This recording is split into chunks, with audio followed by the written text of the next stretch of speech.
Romanos.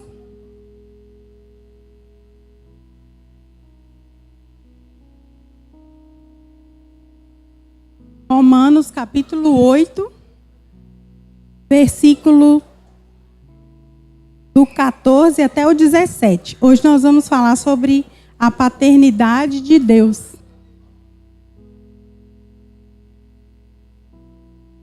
Amém?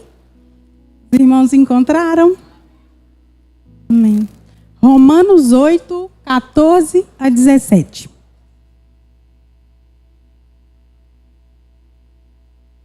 Pois todos os que são guiados pelo Espírito de Deus são filhos de Deus, porque não recebestes o espírito de escravidão para viverdes outra vez atemorizados, mas recebestes o espírito de adoção, baseados no qual clamamos, Abba, Pai.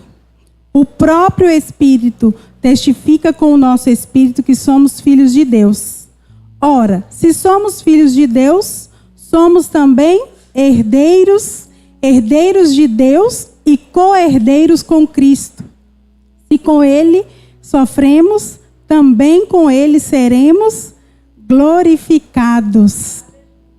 Pois todos que são guiados pelo Espírito de Deus são filhos de Deus. Senhor Jesus, nós te agradecemos, meu Pai, por mais essa oportunidade de estarmos aqui para meditar na Tua palavra, Senhor. Jesus, aqui está a fonte da vida e nós estamos aqui para receber do Senhor. Ó Pai, fala aos nossos corações. Senhor, ministra cura, assim como o Senhor ministrou na minha vida durante a preparação dessa mensagem. Senhor, nós sabemos que eu sou apenas uma mensageira, mas é o Senhor que tem a palavra, é o Senhor que tem as palavras de vida eterna, e é do Senhor que nós buscamos, ó Deus.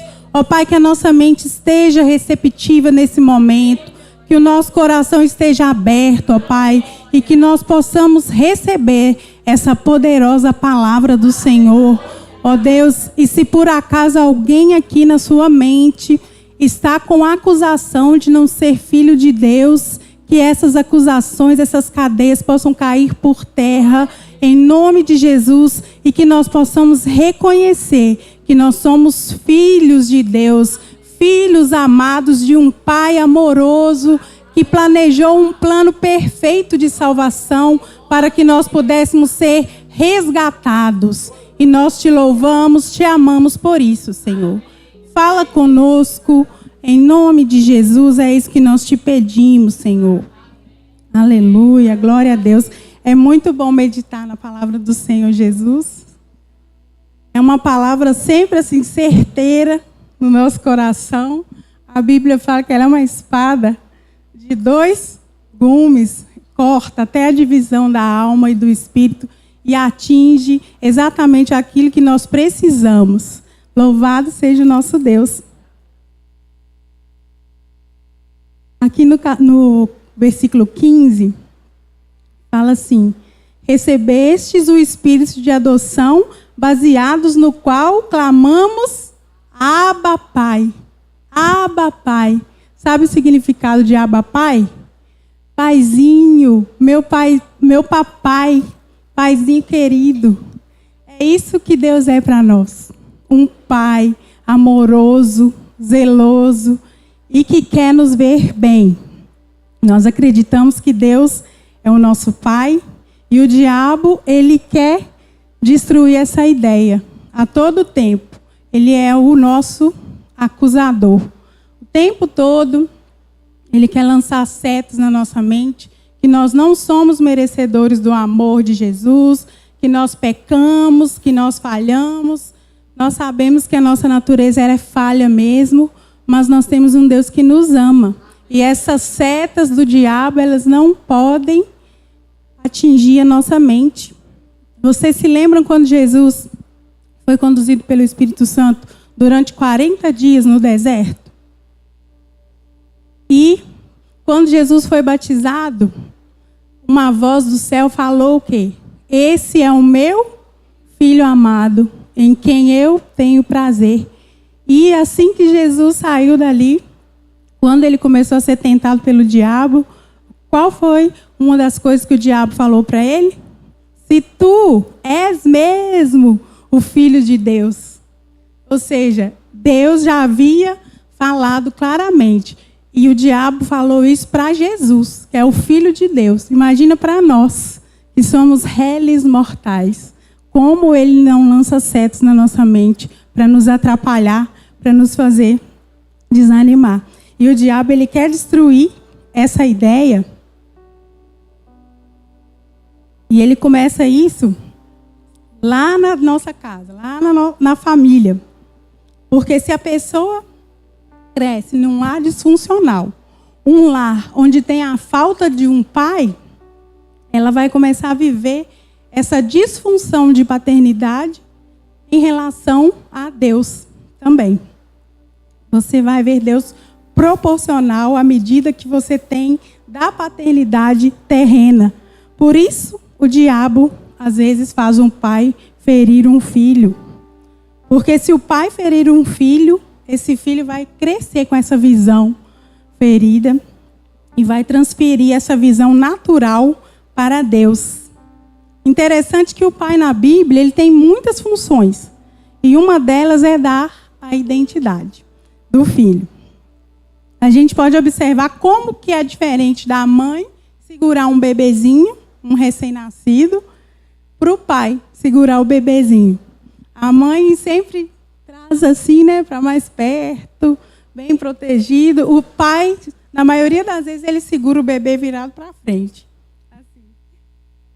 Para frente. Porque isso é natural do pai. Querer colocar esse filho para frente. Ele quer ver esse filho crescer. Então, o pai, é natural que ele que dê essa direção.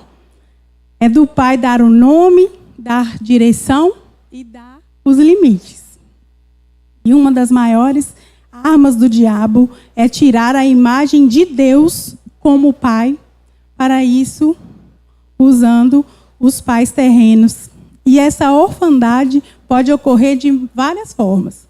Pode ser pela morte física, pode ser também pelo abandono.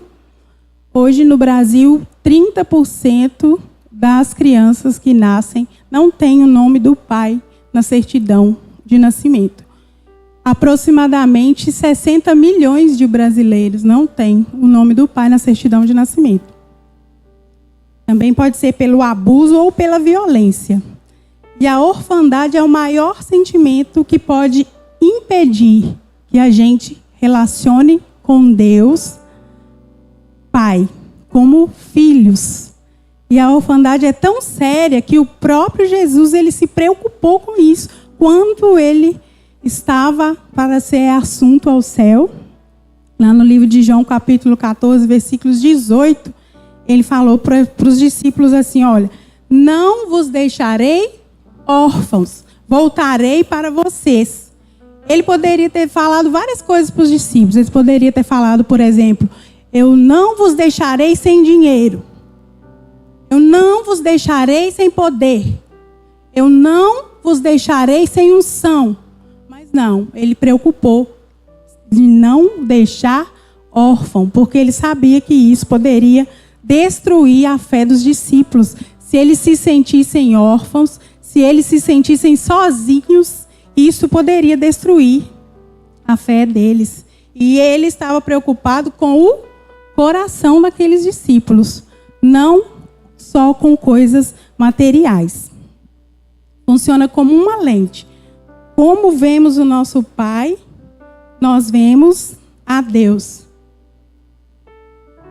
Isso é natural. Como a gente vê o nosso Pai, a gente vê a Deus. Tem muitas pessoas que têm muita dificuldade de relacionar com Deus como Pai, porque elas foram feridas nessa paternidade.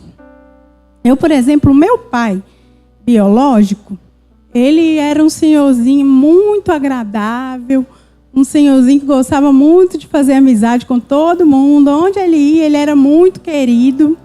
Ele faleceu aos 68 anos de idade e deixou muita saudade. Mas ele tinha um problema com as questões financeiras. Ele sempre estava pegando dinheiro com a agiota, devendo. Nunca teve assim uma vida financeira equilibrada. Isso acabou gerando em mim, nos meus irmãos, uma repulsa de dever. Um medo de fazer dívida, de comprar as coisas financiadas. Nenhum de nós gostamos. E eu sempre gostei de ter o controle, sempre de dar um passo de acordo com a perna. Nunca dar um passo maior que a perna. E eu conheci o Wellington, que também é uma pessoa que pensa igual a mim. Ele também sempre foi assim, não vamos comprar nada parcelado, não. Vamos juntar, vamos comprar à vista, vamos economizar para evitar de ter que ficar devendo. Porque se eu pensar que eu estou devendo, irmãos, eu não consigo dormir. Tira meu sossego, tira minha paz. E Deus vem tratando isso comigo. Porque a gente casou, a gente juntou dinheiro para a gente terminar. Nós moramos 1 ano e meio de graça no apartamento do meu cunhado lá no Forquilha. Nesse período a gente juntou um dinheiro para a gente terminar o nosso, para a gente passar para lá. Tudo assim, de acordo. E quando foi em 2010, irmãos, nós sofremos um acidente de carro. E assim, desestruturou a nossa vida financeira, porque a gente tinha terminado de pagar a construção, tinha comprado o carro financiado, que aquilo para mim foi muito difícil, mas tem coisas que se a gente não comprar financiado não dá, né? Um carro, por exemplo, dependendo do valor, a gente não consegue pagar, né, à vista. E aí estava tudo certo, nosso orçamento direitinho, mas esse acidente, ele trouxe um descontrole total. E para mim aquilo foi terrível, porque a gente teve que pegar dinheiro emprestado com pessoas, com familiares. Depois, no final, a gente teve que pegar emprestado com um banco. E nisso, foi uma oportunidade de Deus tratar em mim isso, de que eu não tenho controle. Ele, que é o Deus provedor na minha vida. E Ele proveu. E nós levamos um prejuízo de mais ou menos 20 mil reais naquela época. E assim, Deus proveu. Nós pagamos tudo. Nós não atrasamos nenhuma parcela do carro, que naquela época já era mais de um salário mínimo, só a parcela do carro. A gente pagou direitinho, 60 parcelas. Graças a Deus vencemos, mas assim, Deus me ensinando a depender dEle. A saber que não é o meu esforço, não é o meu trabalho, não é por mais que eu faça que eu vou conseguir manter as coisas no meu controle. E Deus vem trabalhando isso. E eu tenho aprendido, fiquei vários dias sem dormir nesse período, mas graças a Deus nós vencemos, passamos, conseguimos. Depois, no ano de 2022, o Pedro terminou o ensino, a educação infantil, né? Educação infantil, a gente pagou para ele, estudou na escolinha particular. Mas quando chega o ensino fundamental, é puxado a mensalidade. E a gente queria pagar um curso de inglês para o Pedro. Ele já estava fazendo natação, a gente queria colocar ele na aula de música. E aí veio aquele aperto, Senhor, não dá para fazer as duas coisas. Não dá para pagar a escola e pagar isso tudo que a gente quer pagar. E o Senhor, mais uma vez, mostrou a provisão. Teve um site para a gente fazer a inscrição, para saber onde que a criança ia estudar. E eu, usando o meu endereço aqui do bairro, naquele sorteio, o Pedro foi selecionado para uma das melhores escolas municipais. E assim, sem pegar endereço de ninguém, com o meu endereço mesmo. A mão de Deus fez isso. E ele ficou ali naquela escola e não estava dando muito certo, porque essa escola era referência na educação aqui. Só que naquele ano estava tendo vários problemas, mudança de gestão, e a escola estava em reforma, muita desorganização, e eu não estava satisfeita com aquilo. E o Senhor, Ele fez um milagre sobrenatural O Pedro hoje ele estuda em uma das melhores escolas estaduais aqui da cidade, com o meu endereço daqui também. Ele estuda lá na Escola do Bom Retiro, que Deus encaminhou. Mas quando eu falo sobrenatural, é porque foi sobrenatural mesmo. O anjo do Senhor apareceu para mim do meu lado e me falou. E Deus fez isso e o menino está na escola. Aí depois surgiu a oportunidade da Tom, teve um processo seletivo para admitir as crianças para a aula de música. Eu fui lá, fiz a inscrição do Pedro. Pedro passou, começou a estudar na Tom. E aí, o Senhor de novo falando comigo: Sandra, não é você, não é o seu esforço, não é você que dá o melhor para o seu filho. É eu que cuido de você, eu que cuido da sua família. Seu filho está estudando numa escola excelente, seu filho está em uma das melhores escolas de música da cidade. Descansa, confia. É assim que Deus faz com a gente. E a gente às vezes, meu Deus, que é isso? Eu quero fazer isso, quero fazer aquilo. Na hora que vem assim uma adversidade, a gente começa a parecer que vai afundar. Faz igual Pedro, quando começou a andar bem, mas depois ele começou a querer afundar. E aí Deus vem nos lembrando que Ele é o nosso Deus, Ele é o nosso Pai. Ele cuida de nós nos detalhes. Os que sofrem de orfandade se sentem sequestrados, presos por esse sentimento de não conseguir ter um relacionamento diário com Deus. Normalmente vivem um relacionamento religioso, de rituais e medos. Vocês já viram alguém que se relaciona com Deus assim? Através do medo? O pastor Wellington fala: irmão, será que se não tivesse o inferno, a gente continuaria servindo a Deus? Porque muitas pessoas servem a Deus por medo do inferno, por medo de onde vão passar a eternidade. Mas nós sabemos que nós temos que servir porque nós o amamos por quem Ele é. E um relacionamento por medo não aproxima, ele afasta. Ele não quer se aproximar de Deus. E a orfandade também produz ateísmo. Foi feita uma pesquisa com várias pessoas que se dizem que não acreditam em Deus, e foi ver a história dessas pessoas, o relacionamento, o exemplo de pai que eles tiveram dentro de casa foi o pior possível. Por isso que eles não conseguem acreditar em Deus. Tinha um filósofo que ele falou assim que não foi Deus que nos criou à imagem e semelhança dele. Fomos nós quem criamos um Deus, à nossa imagem e semelhança, para que a gente pudesse fazer tudo aquilo que a gente não pode fazer, humanamente falando. Então, usando esse sobrenatural de um Deus superpoderoso, porque a gente não pode fazer nada.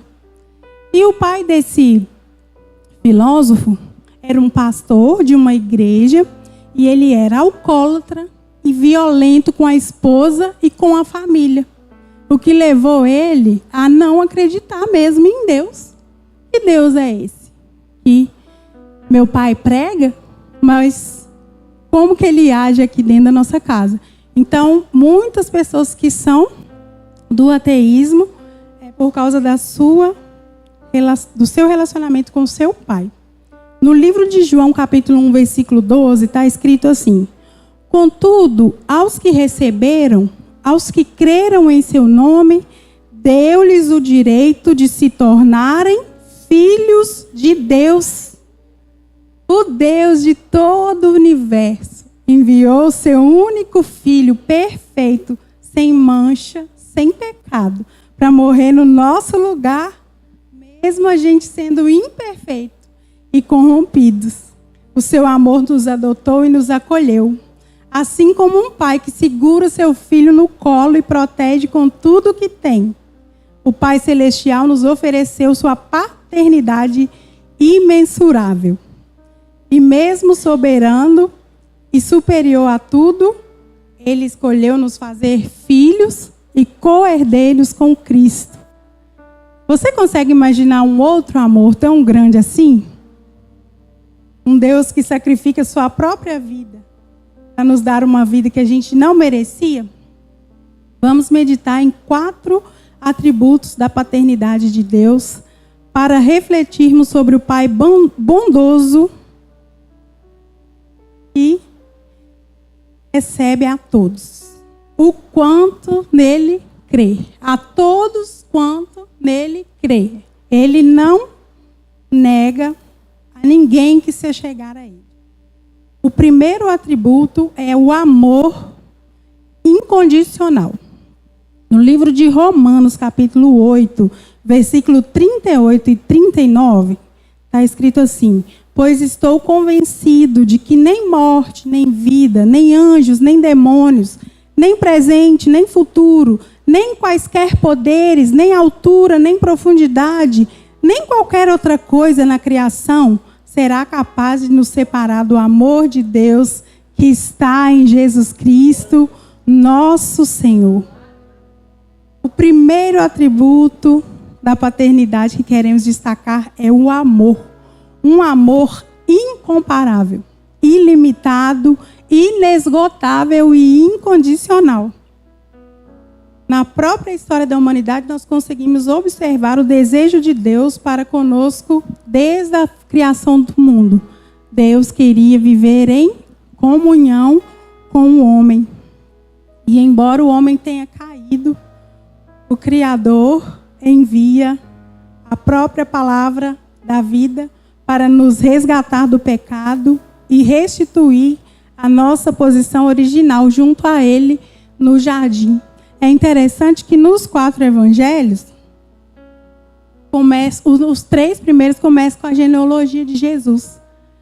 Já no livro de João, ele já começa falando que no princípio era o Verbo. E quem era o Verbo? Era o próprio Deus, era Jesus, que veio habitar entre nós. Glória a Deus por isso. Deus maravilhoso. Seu amor de Pai nos enxerga com tanta misericórdia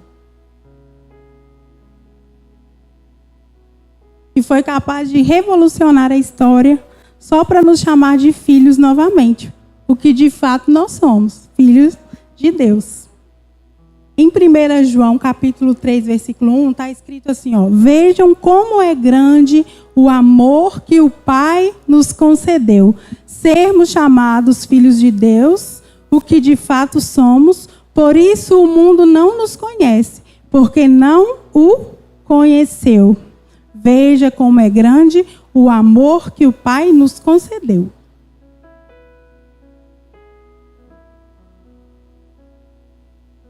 Segundo, é o cuidado, sustento e proteção que Deus nos dá. Lá no livro de Lucas, capítulo 11, os versículos de 11 a 13, está escrito assim, ó: qual pai do meio de vocês, se o filho pedir um peixe, em lugar disso dará uma cobra? Ou se pedir um ovo, lhe dará um escorpião? Se vocês, apesar de serem maus, sabem dar boas coisas aos seus filhos, quanto mais o Pai que está no céu dará o Espírito Santo a quem pedir. Ainda que com tantas falhas que a gente tem, tanta inclinação e limitação, nós queremos dar o melhor para o nosso filho. Ninguém quer dar algo ruim para o seu filho. Todo mundo quer dar o melhor, fazer o melhor. Porque está na natureza do Pai cuidar, sustentar e proteger. E isso vem do Pai eterno. É, sem dúvida, um dos atributos da paternidade. Todas as necessidades que temos e as dores que nós sentimos, os medos que alimentamos, Ele sempre vê e está pronto a nos socorrer, como um pai que livra seu filho dos perigos do mundo. O Pai Celestial nos protege com a sua forte mão e nos sustenta em tudo que precisamos. Às vezes, quando a gente está passando por momentos assim, difíceis, a gente até acha que Deus está longe da gente, está deixando a gente padecer tanto assim, mas Ele está sempre por perto, sempre querendo o melhor para nós. O terceiro atributo é disciplina e correção. O amor de Deus também se manifesta na repreensão e correção. E esse é um dos atributos da paternidade do nosso Senhor. A disciplina de Deus, às vezes, ela é compreendida. E não é uma condenação, porque Ele não quer que ninguém se perca. Todas as correções são para que a gente possa retornar à rota e prosseguir, continuar prosseguindo para o alvo. Jesus nos livrou de todas as culpas. Ele mesmo nos justificou com o seu sangue ali naquela cruz. Porque no Antigo Testamento era oferecido sacrifício de animais para encobrir pecados. Mas Jesus, o Cordeiro de Deus, limpo, puro, foi ali na cruz e verteu o sangue para não encobrir, mas para nos purificar, nos redimir de todos os pecados. Nós somos comprados por Ele e pertencemos a Ele. Em 1 Coríntios capítulo 11, no versículo 32, está escrito assim: mas quando julgados, somos corrigidos pelo Senhor, para não sermos condenados com o mundo. Ao sermos disciplinados por Jesus, nós devemos agradecer pela correção, porque ela nos leva de volta para Ele e nos leva para o caminho de santificação. Ele nos ama como somos, mas nos ama tanto que Ele não nos deixa dessa maneira que nós somos. Ele nos transforma em direção à estatura de Jesus, porque o que nós precisamos nos tornar cada vez mais é parecidos com Jesus. Ele é o nosso modelo, Ele é o nosso irmão mais velho, que nós devemos imitar. Assim como é natural as crianças pequenas imitarem o exemplo dos mais velhos. O nosso irmão mais velho, Jesus, é o exemplo. E nós queremos nos tornar parecidos com Ele. No livro de Apocalipse, capítulo 3, versículo 19, está escrito: eu repreendo e disciplino a todos quanto amo. Eu repreendo e disciplino a todos quanto amo. Pois, ser zeloso e arrependa-se. O quarto atributo é o perdão inabalável.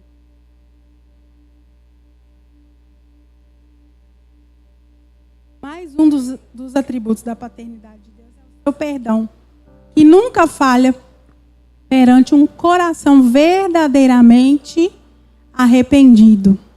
Se a gente se arrepender verdadeiramente, não nos falta perdão.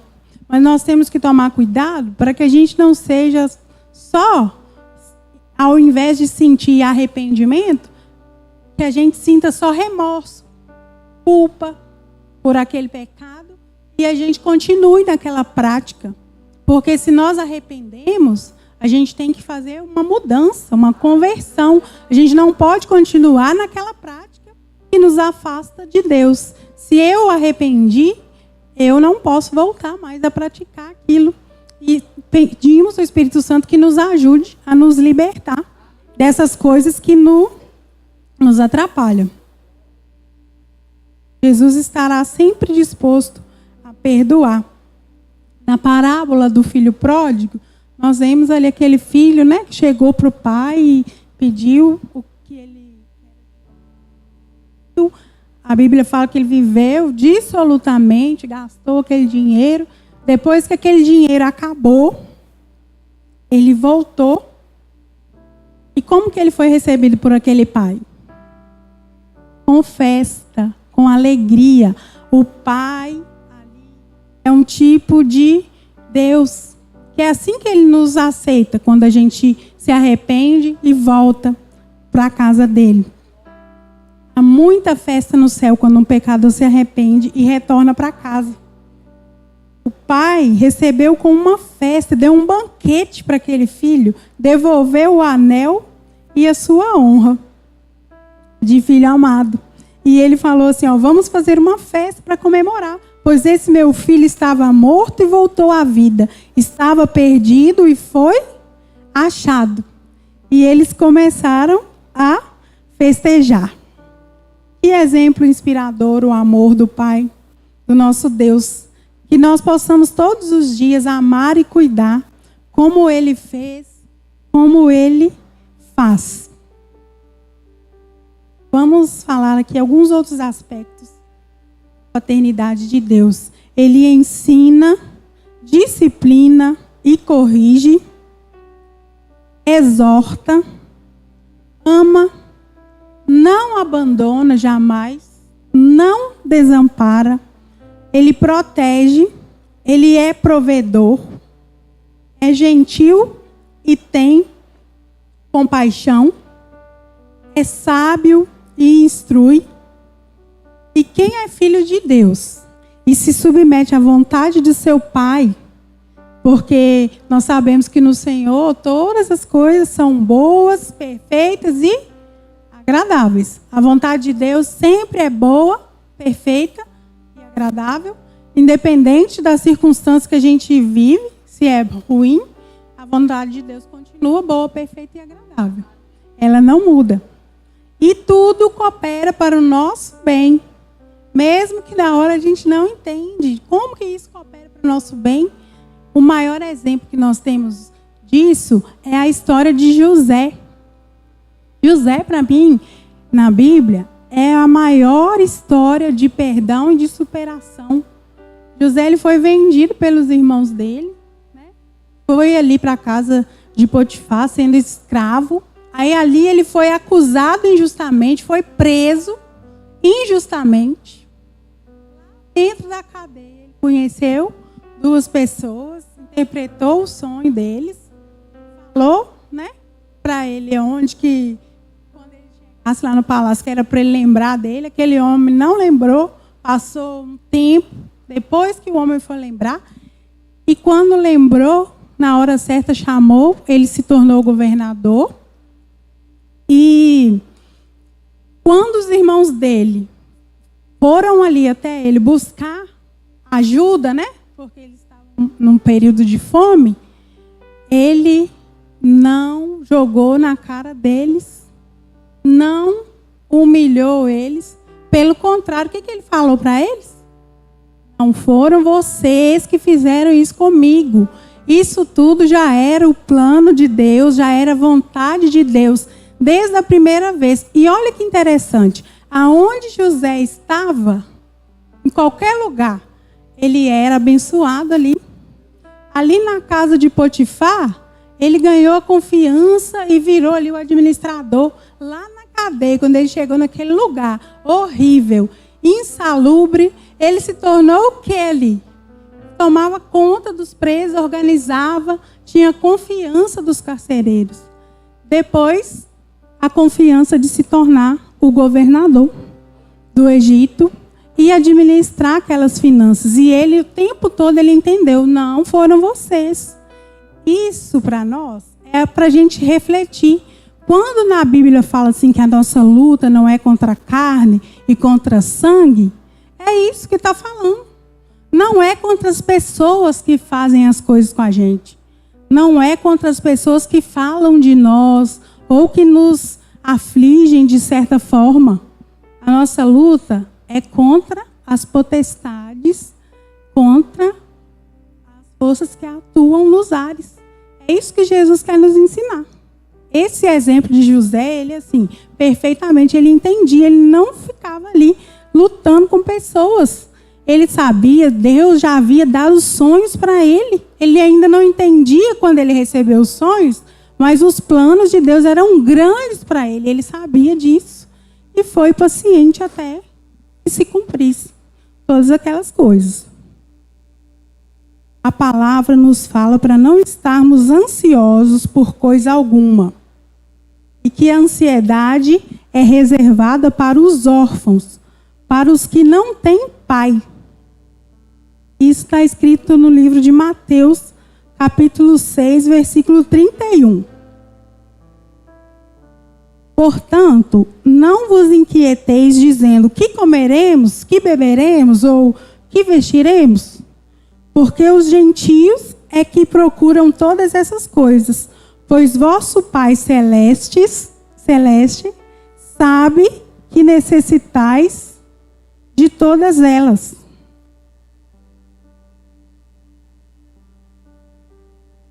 Gentios aqui são quem? As pessoas que não têm a Deus como Pai, eles que se preocupam com isso.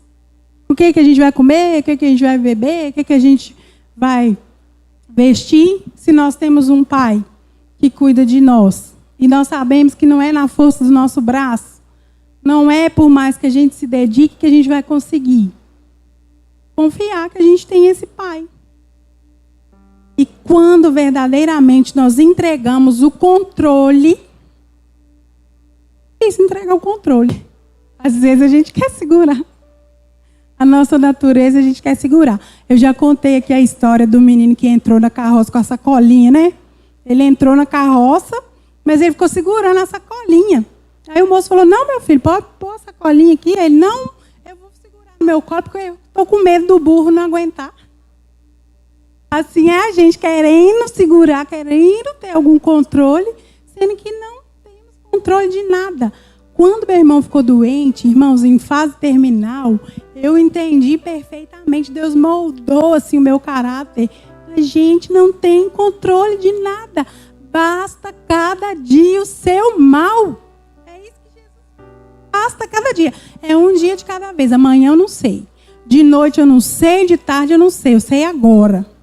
Então é isso. Quando a gente entrega esse controle, esse governo na mão de Deus, nós conseguimos descansar. Porque a gente sabe que vai adiantar a gente se preocupar. A Bíblia fala que ninguém, por mais ansioso que esteja, pode acrescentar um côvado na sua existência. Então vai adiantar? Tem uma frase que fala até assim, ó, aquilo que eu não posso resolver, também não deveria ocupar os meus pensamentos, a minha preocupação. Porque se eu não posso resolver, de que me adianta preocupar? Vai adiantar? Vai adoecer, vai morrer. Sabia que tem gente durante a pandemia que só de pensar, com medo de pegar o Covid, a pessoa morreu de medo. Preocupação com uma coisa que nem chegou, mas ela ficou tão aflita que o coração parou de bater. Então não adianta. Quando a gente consegue entregar, a gente descansa. A gente não precisa mais querer fazer as coisas com a força do nosso braço. Pois agora você sabe que os planos são de Deus. Hoje mesmo a gente foi fazer a visita ali para a tia Helena, a gente estava conversando, né? Meditando nas coisas, e a tia Helena falou assim, ó, eu estou livre, mas eu só falo assim, eu estou livre, mas é Deus que conduz meus passos. Aonde eu vou, o que eu vou fazer, é Deus que me dirige. E é verdade, é Deus que nos dirige. Se a gente quiser ou se a gente não quiser, não adianta a gente querer dirigir, porque a gente não tem esse poder, não tem esse controle. E eu oro para que você possa se entregar e viver o melhor que Deus tem para a sua vida, se entregando por completo. Entregar a Jesus todas as áreas da sua vida. Se jogue nos braços do Pai, assim como uma criança que ela pula de uma altura no colo do Pai, com toda a confiança, porque ela sabe que aquele Pai não vai deixá-la cair. E assim é Deus cuidando de nós. Então que nós possamos descansar. Confie, você é filho de um Pai que te ama muito e jamais vai te desamparar. Quer conduzir cada passo da sua vida, quer te guiar por todas as veredas. Eu quero convidar vocês para ficarem de pé e fazer uma declaração junto comigo.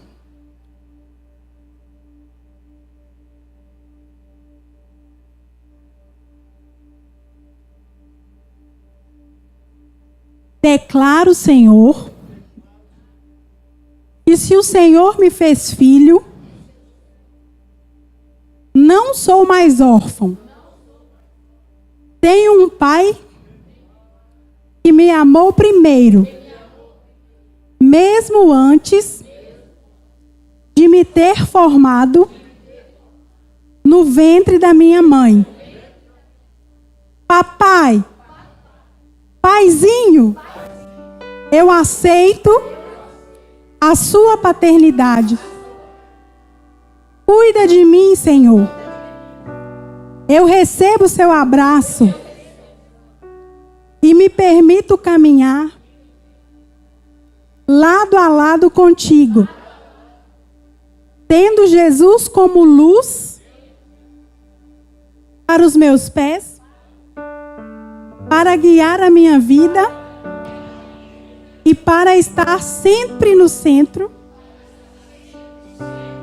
da sua vontade. Eu oro, Pai, em nome de Jesus. Amém.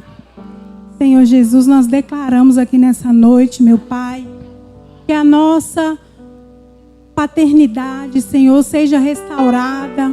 Ó Pai, que nós possamos aprender a entregar nas suas mãos, ó Pai, o controle da nossa vida, a direção, ó Pai, do nosso barco. Senhor, nós reconhecemos que sem Ti nada podemos fazer.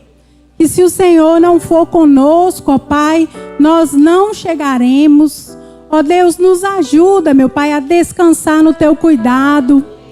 Porque o Senhor é um Deus, é um Pai amoroso que cuida de nós nos mínimos detalhes, Jesus. O Senhor é perfeito, os Seus planos são perfeitos, o Seu tempo é perfeito, Senhor. Nos ajude, ó Pai, a aguardar no Senhor, a depositar nossa esperança no Senhor, a não nos preocuparmos com o dia de amanhã, a lançarmos no Senhor as nossas ansiedades, porque o Senhor verdadeiramente tem cuidado de nós. Ó Pai, fica conosco, nos ajuda, Senhor. É o que nós te pedimos em nome de Jesus. Muitos me conhecem pelo nome